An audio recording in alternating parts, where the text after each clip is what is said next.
In today's video, I'm going to teach you how to arrange in Fusion 360. By the end, you'll know exactly how to turn on the Arrange tools, prepare your geometry, and lay out your parts cleanly on a flat plane or within a sketch-based envelope. First, let's make sure the Arrange feature is available. Open Preferences, then go to the General section, select Design, and check the option labeled Enable, Arrange, and Simplify. This ensures the Arrange command shows up in your design workspace. If you don't see it right away after turning it on, simply close the dialog and continue. Some setups may need a quick application refresh before new tools appear.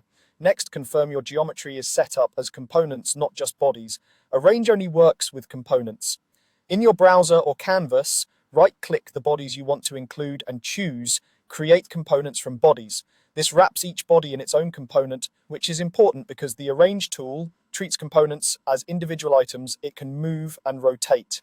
If you have multiple bodies that belong together, create a single component from them first so they stay grouped.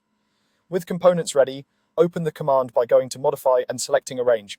This brings up the dialog where the layout happens. The interface will guide you, but the essential workflow is straightforward. Select all the components you want to lay out. You can click them in the canvas or the browser, and you'll see them populate in the Arrange dialog. Take a moment to double check that everything you want is selected and that you haven't included any construction items or reference components you don't intend to arrange.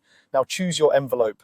In the Arrange dialog, switch to the Envelopes tab and select a flat face or a sketch that represents the area where you want your parts to be placed. A flat face is great for laying out parts on a sheet like plywood or metal, while a sketch gives you more control over boundaries such as custom outlines or nested areas. Make sure the face or sketch is planar and large enough to hold your components comfortably. Once your parts are selected and the envelope is defined, review the preview to ensure everything sits within the target area and looks organized. This is a good time to verify orientation and spacing visually. When you're satisfied, confirm the command to apply the arrangement and continue with your workflow, whether that's creating drawings, toolpaths, or exports.